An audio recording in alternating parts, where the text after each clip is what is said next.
So over here in Lightroom, and let's take that first area that we can save a ton of time in our workflow, and that's in how we import our images and bring them into the library. So I've got a card plugged into my computer. Let's open up and see what it has on it. We'll go to File, Import Photos and Video. It's going to pull up the images on a card.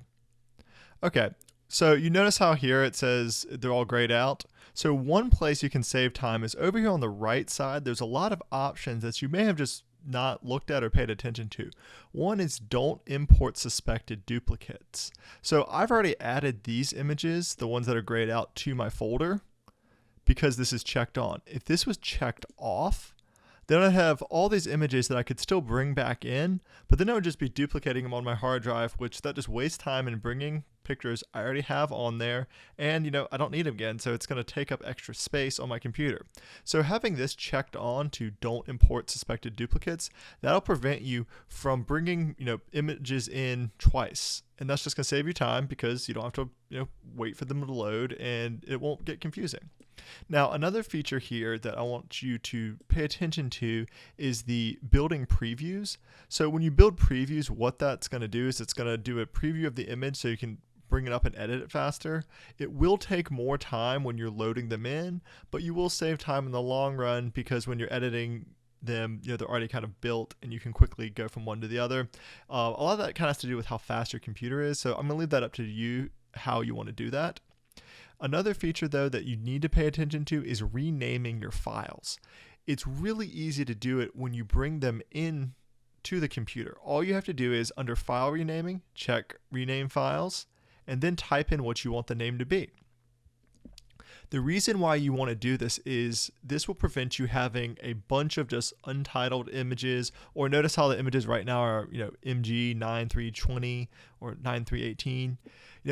If you end up with more than 10,000 images in a collection, or say you've got some from different periods and you just leave them at these numbers, you may end up with duplicates, and that's going to be really confusing. And also, if you name them by what the subject is or what you're shooting, it's going to be easier to find them, and if you just look at the names, you'll know, okay, it's from that shoot. That makes sense then. So renaming your files will save you some time. And then down here, you can see under the Apply During Import, you have the option here of applying some develop settings. So say there's something that you always do to your images, like say it's a preset or something you always do to your images, you can go ahead and apply them as they're coming into the computer. So when they come into Lightroom, they'll already have that preset applied and be ready to go. That's just one less step that you have to handle. And the real time savers with this import module here and bringing in your images is when you're dealing with hundreds or thousands of images on a card. And what I like to do is when I bring them in, I like to quickly just scan through. Okay, you can see I've got some blank files here. I'll just uncheck those because I know the flash misfired or something. I don't need that, so I can just quickly look through and you automatically see like, okay, I don't need these that have the test on them. I'll just unclick them like this. Unclick them here. This is just going to make my life easier because I don't have these blank frames in my catalog and I won't have to go and delete them later. And I like to just give my images also just kind of a once over and see, are there any things that I don't need at all? Because sometimes on a shoot, I'll be going one direction with it and then I completely change my mind. I'm like, okay, no, I don't want to do that at all. And I'll often signal that with a blank frame and I'll make some notes, or like I'll put my hand in front of the camera, or I'll do something on set and make a note to myself that, okay, when I'm bringing in my when I'm bringing my images into my computer and I see, that hand or like a misfire or something, all the images before that are from part of the shoot where I don't need it. I don't need that layout, or say like the subject wasn't ready and we changed subjects, or for some reason I'm not going to need those images. So I've made note to myself, and when I see that, I'll just won't even bring those images in. So I've already brought these images into my catalog, so I'm just going to hit cancel here, and we're going to go over to the Lightroom catalog and take a look. So I brought these strawberry tart images in, and you may be wondering, like, okay, why are there a bunch of them showing the process? Well, I'm actually going to make a time lapse out of these. So when you're dealing with hundreds of images, for instance, if I just, let's see how many we have here. If we just select them like this, we can see that I've got 166 images from that shoot. That's a lot of images to sort through and look at. What's cool in the library part with organization is I can use my ratings my star ratings or color ratings, and I can go through and assign values that will allow me to filter out the images from different parts. So here's how you do that. You want to select all the images that you want to rate. So notice how it's a different color here.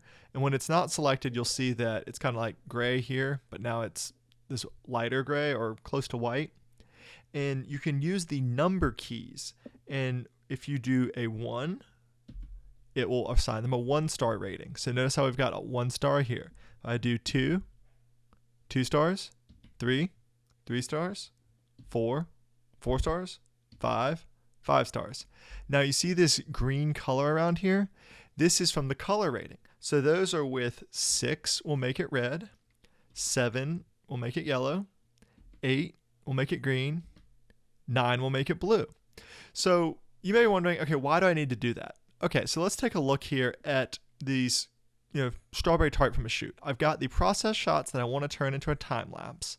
And then I go into, some kind of final arrange style shoots. And I'm going to handle these shots here differently than the time lapse ones. But at the same time, I want to see all my strawberry ones. So here's how I'm going to organize it. I'm going to give them all a rating of blue, all the strawberry ones. Okay? So they've all got the blue around here. But I'm going to take them, hit 0, and take away the stars on all of them. And I'm going to make it so only the time-lapse ones have a star rating of, I'm going to make it 3. So I'm going to select that.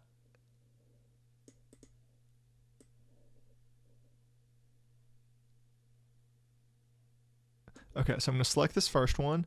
Then I'm going to go down to where it stops, which is right about here. Okay, hit shift. Okay, so I've got all those selected, and now watch what happens when I do, say, the number 3. Okay, so these are all a 3. Now, let's go through, and down here, I'm going to sort so only the blue flagged images show up. So I'm going to click on that. So now notice how I've only got blue images here. And, these were blue too, but if I want to take it away, I can just make them a different color. And notice how they're gone. Okay, so the blue images, we've only got the images with the strawberry tart. Now let's say I only want to see these time-lapse ones. So what am I going to do for that? I'm going to hit 3. 3 stars, like that. So now I've only got these time-lapse ones to work on. And you may be wondering, okay, why do I only want, 129 of these? That's still a lot to work with. Well, with these time-lapse ones, I want to put them into a 1920 by 1080 format for a video. So they're going to have to be cropped. And all of them are going to need to have the same crop. So if I can easily isolate them by using the star rating system, then I can apply the crop to all of them. So this kind of brings us into our next module, which is the develop module. I'm going to show you how to save a lot of time with that. And one of my favorite features of the develop module is syncing your settings. Now, before we leave the library module, let me just show you that you can sync your settings in here too. And here's how you do it. So you've got this image here. The first one selected is going to be the ones that the settings you're going to sync. So we'll click over here and notice how down here it changes where I can sync the metadata or sync the setting, any settings that I've applied with keywords, all that. I'm not going to do that here because I want to sync a develop setting. So it works the same way in the develop module. So let's head over here. And we're going to go now to crop. And I crop images a lot, so it's a common tool that I use. And instead of always going up here and with my mouse and just pressing it, you see how when you scroll over it says the R key? All right, so watch what happens when I hit the R key. It brings up my crop like that. So that's a shortcut key I like using. It's just R for crop. You can quickly go to it. Now let's go with the aspect ratio here, and we're going to change it to a 16 by 9. So here, 16 by 9, which is 1920 by 1080. I'm going to crop. And I think I want to move it a little bit further down here so I can see some of the bottom. And now I want to apply all this crop to all of those 127 images. Sorry, 129. So I'll hold down Shift, click on the last one. Because I put the crop on the first one and had it selected, it's going to apply these settings to all of them. And I do this by clicking Sync. And it brings me a lot of choices. So you can either check all and sync every single setting, but I don't want to do that. I only want to sync the crop. So I'm just going to click check none. And then I'm going to go to crop, and I'm going to sync the angle and the aspect ratio. So let's hit synchronize and watch what happens. So now let's take a look at another image. Now you can see that this crop has been applied to every single one of the images that I selected. Now if I go down, if I click off the crop tool, I can see that all of these, they're cropped the way they need to be. So just to check, you go back like that, turn it off. So now I have quickly and easily synced a settings to 129 images, where if you did not use this approach, you would have to go through each image, add the crop, make it look right, and that would just take a lot of time. So using the sync settings, you can easily batch apply some setting to your images. And it doesn't have to be crop. It can be any setting that you use in Lightroom. So let's say like your exposure for like a series of 20 or 30 images was just a little bit off, and it's the same lighting environment, so whatever changes you make on the first one are going to apply to the rest of them. You can just make your changes on the first one, and then with the sync settings, you can go back in, choose which ones you want, and then hit synchronize. And it will apply those changes to all of the other ones. It's that easy to do, and that's just one thing that's going to save you a ton of time. Shortcut keys are something that will save you a ton of time as well. I've already showed you one, that was hitting the R key to turn it into crop. Now, in Lightroom, there are tons of shortcut keys, and here's how you can find them. You can either, Google Adobe's, they've got a sheet that gives you all of them, or if you go to a menu and there's something that you're doing a lot, for instance, cropping. So under Tools, Crop, you can see this key right here, that's the shortcut key. Now, I'm going to tell you a couple of my favorite ones and ones that I use all the time. Okay, let's select an image here. Let's select this image right here. So one that I like to use a lot is I hit the J key. And to see this, let me just increase the exposure. What this is going to do is the J key, when I hit it, it will reveal any clipping. So turn it off, turn it on, turn it off, hit J to turn it on. You can see I've got the red clipping mask here, turn it off. So that's a nice thing to do, so I don't have to always go up here, click, and come back. I can just hit the J key and quickly see am I clipping or not. Another useful one is the R, the crop tool I showed you. Another one is the W key. Watch what happens with the W key. I hit W, I've now got my white balance selector. So let's say I want to make the white balance off of, the inside of this pretzel. I click it, and you can see that it changed it. Another one to always use is Command or Control Z. So on Windows machines, you're going to use Control. On Macintoshes, you'll use Command. On Windows, you'll use Alt. And on Macintoshes, you'll use Option. So just keep that in mind. There's slight differences. But the shortcut keys, whatever you find yourself doing a lot of, if you find yourself always going up to this menu and performing some specific activity, chances are there is going to be a shortcut for that. So just keep in mind, next time you go up there, take a look at what the shortcut key is, memorize it, and then you can quickly just use the keys instead of scrolling up to the menus and coming back. All right, I'll show you 3 more of my favorite keys. If you do Control or Command to the brackets, if you do the right bracket, it rotates the image like this. I'm doing the right bracket again, right bracket again, right bracket again, brings it back to the beginning. Now let's do the left bracket. So I'm holding down Control, left bracket, left bracket, left bracket, left bracket. So that's great if you need to flip the orientation of an image. If you do Control and then the apostrophe, that's going to create a virtual copy of your image. And this is great if you need a virtual copy because you want to put some edits to one but still quickly go back to see the original, or if you want to do edits on one and slight variance to the edits on another so you can quickly compare the two. So I'm going to do Control Z to undo that virtual copy. And the last one is Command or Control E. And what that is going to do, so let's do Control E. That is going to open the image in Photoshop. So let's do Edit a Copy. And there you go, it brings the picture up into Photoshop for me to edit. So if you're doing composites or creating, doing a lot of retouching that you need to go into Photoshop for, instead of going up to Photo, Edit in Photoshop, you can just do Control E. or Command D if you're on a Mac. So those are shortcut keys. You'll find that as you're working, if you just take note of those actions that you do all the time and just write down, just put the keys right next to your monitor, just take a look at them, and every time you'll quickly remember them. It'll just save you a lot of time during an editing session instead of always just scrolling up, those extra couple seconds of just going up here.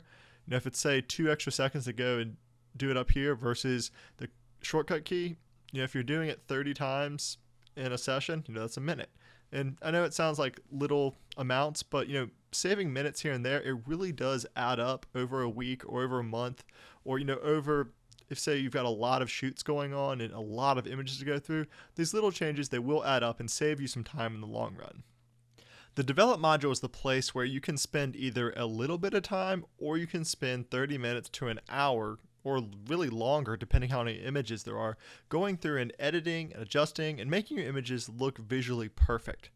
So what's awesome about Lightroom is you have the ability to speed this up through creating things called presets.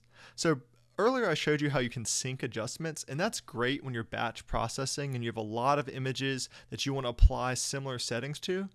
But with presets, what you can do is you can apply a certain recipe that you have, for instance, bumping the exposure, taking down the highlights, adding the shadows, something you do that gives your images a certain look, and you can quickly and easily just add that to the image. So let me show you how you can make a preset.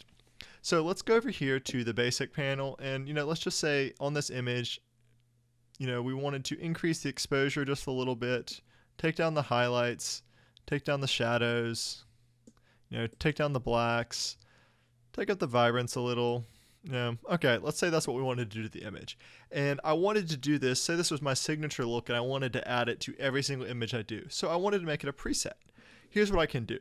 Over here on the presets panel on the left, you see this plus key? Notice how when I hover over it, it says create new preset. So let's click on that. So it's going to allow me to create a new preset. I'll call this one Tart. And you get to choose where it's going to go, and it's going to put in the folder user presets. If you want to make your own folder, you can do that. Choose a new folder, put it there. And here I can check, similar to with syncing the images, I can check what values I want the preset to include. So I'm just going to check them all, but let's say that you just have like a certain white balance you want to apply, or a certain exposure, or a certain curve, or you just want to do one that reduces noise. You can go in and choose only those categories to have this apply, and it will only change whatever you inputted over here as that preset. So I'm just going to do everything, and I'm just going to hit create. So let's call it Tart, hit create. Now we can see in our user presets, we've got our preset Tart. So let's go to one of our Tart pictures, say like right here. Okay, let's go over and let's add our preset Tart. Okay, you can see how it gave it the similar look to what the first one had. Now let's scroll down to, let's go to maybe one down here. Okay, click on it, and let's add Tart. Okay, there we go. We can quickly add that look to our Tart. Now I know what you're thinking, okay, why I could just sync the adjustments for this. That is true. So let's go look at some other images and see how we can apply our preset Tart. So let's go into the library. Remember, we've got our filters on here, so let's turn these off so we can see all of our images. And here we go. Okay, we've got a different picture of the strawberry tart. It was shot under similar lighting, so I think maybe the same effects would help it. So let's click on it, and now let's go over to our presets, open them down, and apply Tart. See? Okay. Those same changes I made to another image I've now applied to the Tart. Now let's see how it looks on an image that's shot with completely different lighting and a completely different scenario. So let's pick something like here. Okay, let's go and add Tart to this. Okay, not bad. You can see that it's done some changes, and notice how I'm going to hit Control Z to take it away. So here's our image. Notice how it's got no changes in here. Then when I click on Tart, the preset applies to it right there. So with presets, you can kind of create a guide of where to start. And then what you can do is you can go and adjust the preset, and kind of fine tune it to the image. So if you find that repeatedly you're increasing your exposure a little bit, or you like to backlight, so you want to bring down your blacks, or you like having images with a little bit more clarity in them, or say that you want to have down here in the hue saturation, the HSL panel, you want to have your yellows be slightly oranger, and that you like your reds slightly oranger, and you like your blues a little more aqua. If that's the way you like your images and you find yourself repeatedly adding those changes to your images, then you can create a preset to just quickly make those changes just with the click of a button. Now, with presets, there are hundreds out there that people have made to give specific looks to images, and you can purchase them. And I want to share with you one that I really like, and they are the Crisp and Clean presets from Cole's Classroom. And I want to show you how purchasing a third-party preset can help you with your editing if you're kind of struggling of you don't really know what look you want to have to your pictures and don't really know where to begin. So I'm just going to hit the 5-star here to bring up some images. So we've got this sunset here, and I'm going to open up the Crisp and Clean presets. And so Coley's created a bunch of different ones here, and you can see the B and W, they mean black and white, the colors, and you'll notice that when I roll over a preset, it's going to give me a preview of what it looks like. So let's say that I wanted to make this sunset black and white. So I could click this, changes it there. I could go here, change it there, here, change it there. And what these presets are is a lot of times they'll look really great with the image. You won't have to do anything. But if the image it looks just slightly off, or if there's something you want to change about it, you can use the preset as a starting point. It's going to save you a ton of time, and you can go in there and fine tune it.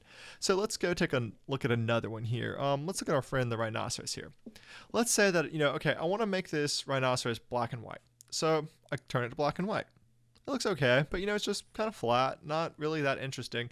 So I could go and play around, make some changes and get it the way I want to and spend 5 or 10 minutes on it. Or, I do like Cole's black and white presets you have here. Especially, I like the go-to one. So I'm just going to click it. Look. See how, it's changed it? It's given that little punch and those subtle changes that make it just pop and stand out more. And then I can go through and just make slight adjustments. Maybe I just want to increase the exposure just a little bit. And there, in a few seconds, I'm done, as opposed to sitting there for, 5 or 10 minutes, tooling around, getting it exactly where I want it. So with a preset, it's a great shortcut to just quickly and easily get a basis for your image of the direction you want to take it. And if you find that you have a certain style, and there's presets out there that say emulate a film look, or, I really like Cole's and the different colors they have here. So, let's take a look at the presets on different subjects. You can give it as a starting point. So, here I've got my friend, we're hiking a mountain out in the snow, and, say with him, I want to try this one, this Bright Eyes. I click it, it's brightened up the image.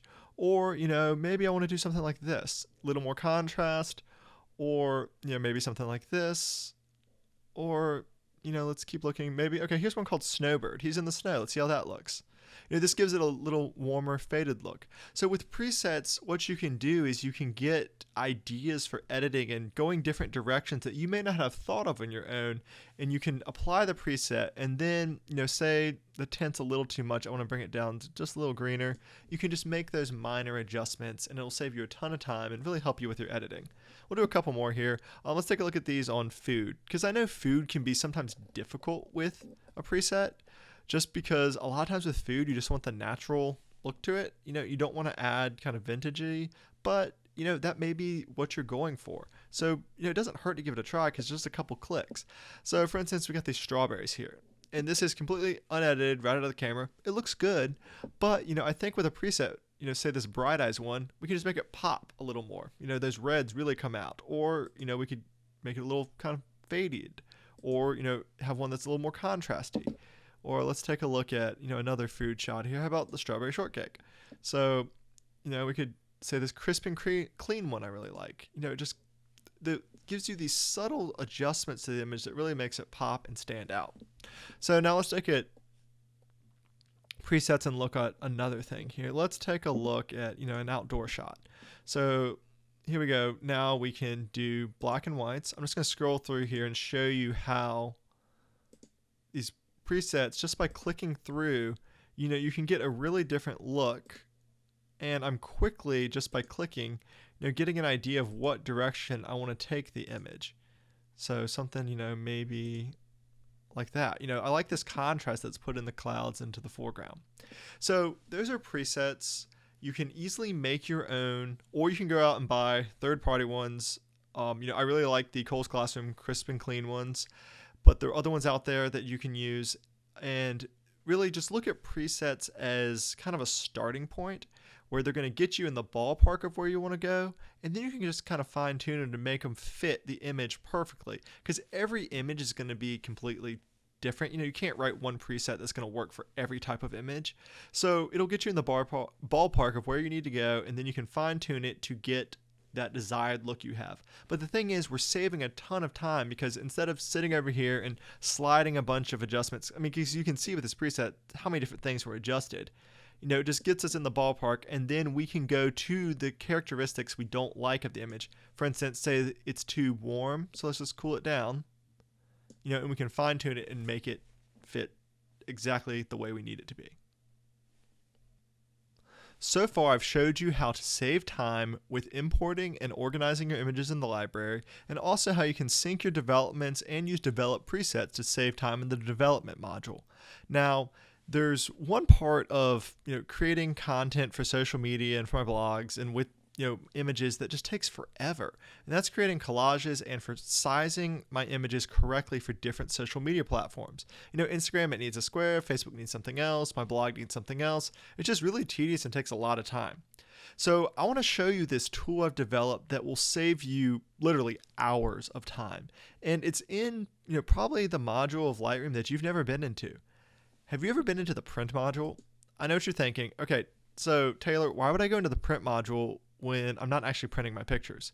So the print module has the ability to create JPEGs that are at specific sizes, and you can create templates that will allow you to drag and drop images in, and all you have to do is click print to file, and you've got a perfectly sized JPEG for whatever your intended use is. So Lightroom, it comes with some templates, but I've created some of my own, and these are the Lightroom Collage templates for social media and blogging. So let me give you a little preview of how this tool, what it can do, and how it saved me hours of time. So let's take a look at a blog template. So let's say we do this one 2A. It's 2 images, perfect. And I think what I want to do is I want to do a nice little diptych here, and I'm just going to click, drag, and then I'm going to print to file. I'm going to call this strawberries. And we're going to save it on my desktop. I'm going to hit save. You can see it's preparing to print. It's printing. And then let's minimize this, and then let's go here. Okay, here we go. We've got our strawberries. It's that easy. You just click and drag and hit print to file, and you've got your thing ready to go. You've got your JPEG for your blog. Now, I've also created some collages here. So you can see these templates. They're done by how many images there are. And let's say that we want to do one with 6 images here. So let's go in, put this one here. I'm just dragging and dropping, any image that I want. Just click and drag, click and drag, click and drag. And let's pick one more, click and drag. Let's say I want to add a border. I just click add photo border, and I can make the border bigger, bigger, smaller. I can add a second border called an inner stroke, which I can make bigger or smaller. I can change the color of that too. Make it any color that I want. And then let's say that I don't want the inner stroke, but I want to change this border, initial border color here. Not a problem. All I do is I go down to the page background color, click on it, can change the color of that too. And this is all right in Lightroom, keep in mind. So you're never actually leaving your images, because if you make collages in Photoshop or something, you have to export the images, then bring them into Photoshop, draw out some rulers and guides, and it takes forever to do, and it's really tedious and a pain. Here, if you just decide okay, I don't like the donuts, I'd rather do these pastries instead, click and drag, put up like that, not a problem. So those are just the blog ones. I've got blog ones in different sizes: 1200 by 1200, 650 by 433, 650 by 650, 650 by 975. Then we've got some Facebook advertisements, Facebook header. Like, I know you want to change your Facebook header often as you get new pictures, but really it's a pain. Well, it's really easy to do with this 8 image template here. All I have to do is click, drag, click and drag, click and drag my images up here. And notice how this one got flipped, not a problem. Turn off, rotate to fit, and then it adjusts. But you're wondering, okay, what if I want this part of the fire? Not a problem. You hit Control or Command, it makes this little hand, and you can click and move the image around and have exactly the part of the image that you want showing in the frame. So they're fully customizable, adjustable, and all you're doing is clicking and dragging and putting the images that you want where you want, so it's ready to go. So to make this for Facebook, all I have to do is hit print to file. Want a border? Not a problem. Just click on it, add a border like that. It's that easy to do. How long would this take you in Photoshop to make? It would probably take 20, 30 minutes to draw out all these sizes. You can just click and drag, not a problem. So, let's take a look at the Instagram ones. So with Instagram, let's say, I want something with, let's do this one here with 4 images. You can put one up here, put one down here, one down here. And I apologize if I'm making you hungry. Most of the, food photography is mostly what I shoot. So, click and drag. So those are the Instagram ones, not a problem there. If you do a lot of blogging, I want to show you these ones called the storyboard templates because I've designed these specifically for blogging. What they are is they're sized for either 1200 pixels in width, 650 pixels in width, or HD. So they're 1920 by 1080, which is the perfect frame to drop into like an HD video or something like that. So they're designed for blogging because they allow you to lay out a storyboard of your blog post, and they can handle from 1 to 100 or more images easily, and you export them all into a folder at once. So you don't have to export each one individually, just click print to file once and it puts them all in a folder. So let's take a look at them. So let's take a look at the storyboard HD. So I've got them for 10, 20, 30, 40, 50. The 650, I've got them all the way out to 100 in 2 different styles. But if you want to just design a blog post based on the images you have and do it how you want to make it look, not a problem.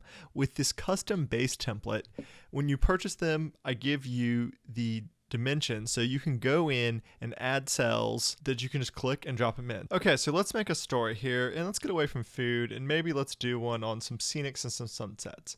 Okay, let's take a sunset, drag it in. Now, I want to add another large rectangular one like this. So we'll do this 15 by 26.7. Okay, let's get another scenic in there. Let's add this sun, these nice clouds and green outside. And now I think I want to add, 2 next to each other. So for these next ones, I'm going to add, a picture, something like this, where we're going to add in this car. And then we're going to add in another frame to go next to it. I'm just going to slide this over the side and we'll add, this kind of nice scenic here. Let's add some more scenics. I want to add just another full one and we'll add, this surfer walking down. And then let's add 2 side by side. How about that? So we'll do this tree shining through and then we'll do this road. And then, if we turn off rotate to fit, it fits like that. And also remember when you click on it, you can adjust it to have whatever you want showing. So I want to have that. And then let's do one more let's do one more full one. And I think we'll add kind of this pier looking off. Okay, so I've got my story here, 6 images laid out. All I have to do is hit print to file and we'll call this landscapes. And I hit save. And it's going to print those to the files and make a folder on my desktop. Okay, now that they're done, let's go take a look at our desktop and we can see that we've got our landscapes here. We've got our images and let's take a look. We'll open one up. You can see it's perfect right there.